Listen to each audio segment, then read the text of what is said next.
हम सनातन धर्म के जो संस्कार हैं, उन संस्कारों में जो 16 संस्कार हमारे यहाँ बताए गए हैं, हम उन 16 संस्कार के विषय में आज प्रकाश डालने के लिए आपके सामने उपस्थित हुए हैं। आइए इस वीडियो में हम 16 संस्कारों की चर्चा करते हैं।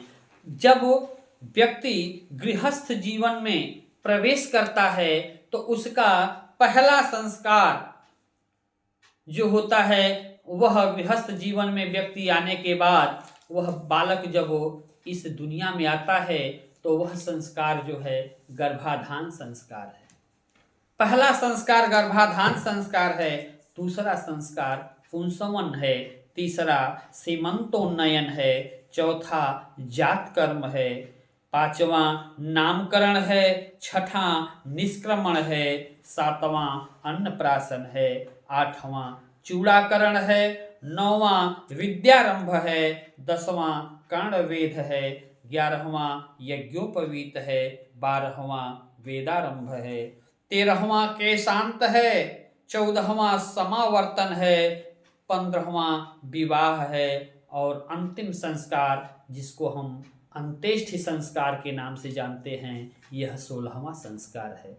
यह 16 संस्कार जो है हमारे सनातन धर्म में बहुत पहले से चले आ रहे हैं और इनका प्रयोग जो है हमारे ऋषि मुनि जब उपवन में जंगल में रहा करते थे तो संतति की चाहत से वह गर्भाधान संस्कार किया करते थे। और गर्भाधान संस्कार अच्छी संतति हो, उसका तन और मन यह दोनों पवित्र हो, इसलिए गर्भाधान संस्कार की व्यवस्था की गई। गर्भाधान संस्कार के बाद जब बालक 2 से 3 माह का गर्भ में आता है, उस समय का जो संस्कार होता है वह पुंसवन संस्कार होता है। पुंसवन संस्कार जो है वह बालक की मानसिक अवस्था को सुदृढ़ करने के लिए, उसके विकास के लिए की जाती है। पुंसवन संस्कार के बाद आता है तीसरा जो संस्कार है वह सीमंतोन्नयन होता है। सीमंत का अर्थ होता है मांग, उन्नयन का अर्थ होता है उठाना।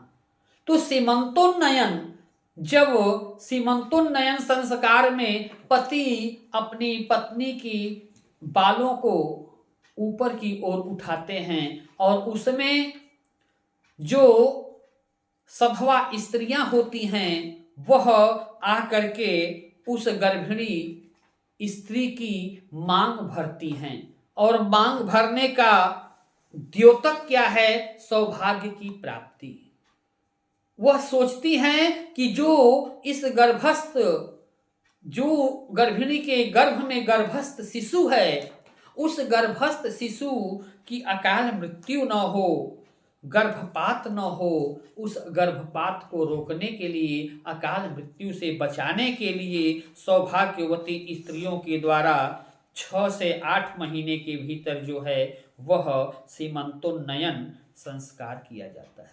सीमंतोन्नयन के बाद जो अगला संस्कार होता है वह जात कर्म होता है। जात कर्म का तात्पर्य है कि जब जातक उत्पन्न होता है, वह उत्पन्न होने के पहले उसके पिता के द्वारा जो कृत्य किया जाता है वह जात कर्म होता है और जात कर्म के बाद तब उसका नामकरण संस्कार किया जाता है।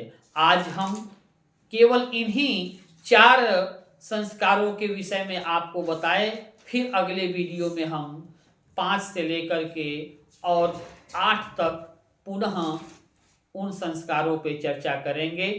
जय श्री राधे।